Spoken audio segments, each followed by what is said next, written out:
Widow Grace Mugabe wears a black veil as she follows the casket of former President Robert Mugabe to an Air Force helicopter for transport to a stadium where it will lie in state at his official residence in the capital Harare, Zimbabwe, Thursday, Sept.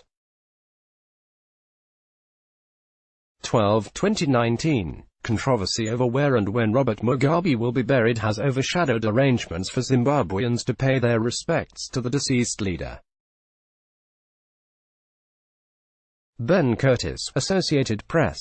Known as a strong-willed woman with political ambitions, Grace Mugabe has made the most of her role as the grieving widow, and some in Zimbabwe think she is using the issue to reassert herself as a force to be reckoned with in the country.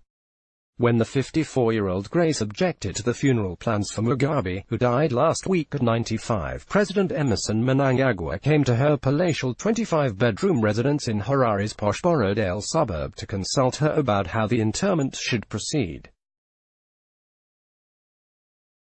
He departed saying he would respect her wishes and scrapped his funeral plans. She and other family members said they had enlisted the support of Zimbabwe's traditional chiefs to determine how Mugabe would be buried.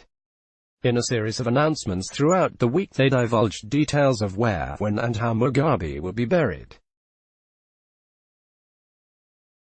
The saga culminated Friday with the announcement that the funeral had been postponed for 30 days, until the elaborate new edifice could be built at the Heroes Acre National Monument. "We are building a mausoleum for our founding father at the top of the hill at Heroes Acre," Mnangagwa said on state television of the plan to construct the imposing monument to Mugabe, a guerrilla leader who fought to end white minority rule when the country was known as Rhodesia.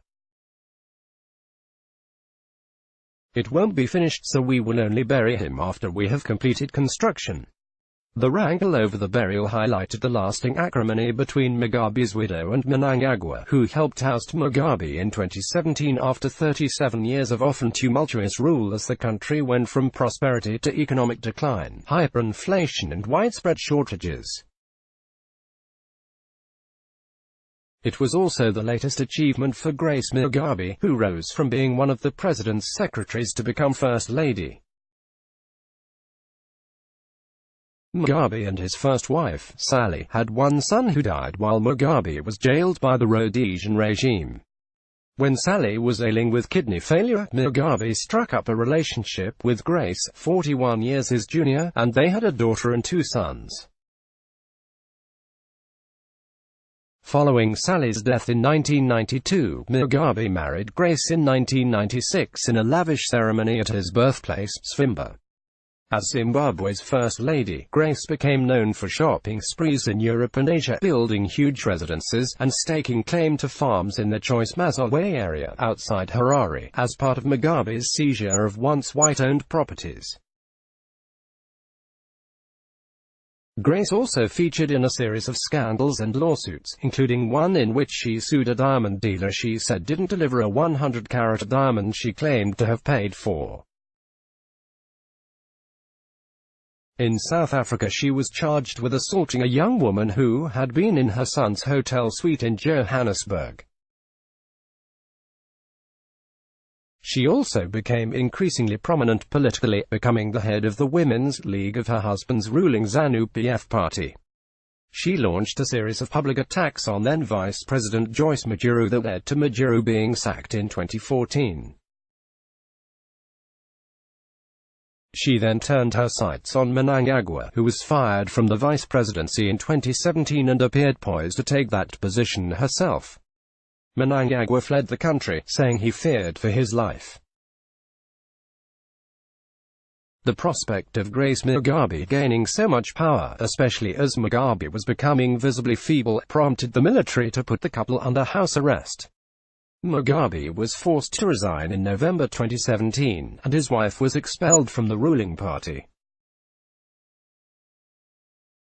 With Mugabe's death and the protracted drama surrounding his burial, Grace has reasserted her national prominence, and her ascendancy over Mnangagwa.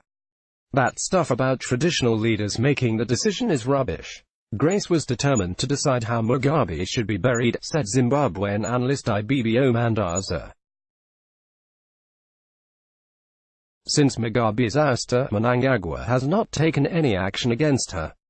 Nothing has happened to the mansions, the properties, the state allowances. The whole narrative of the ruling class is the same. There is hypocrisy and looting. There is no honor or dignity, he said. And Grace might just make a political comeback, he added. Maybe in a year we will see Grace in bed with Mnangagwa, politically, if not literally, he said. Let's block ads. Why?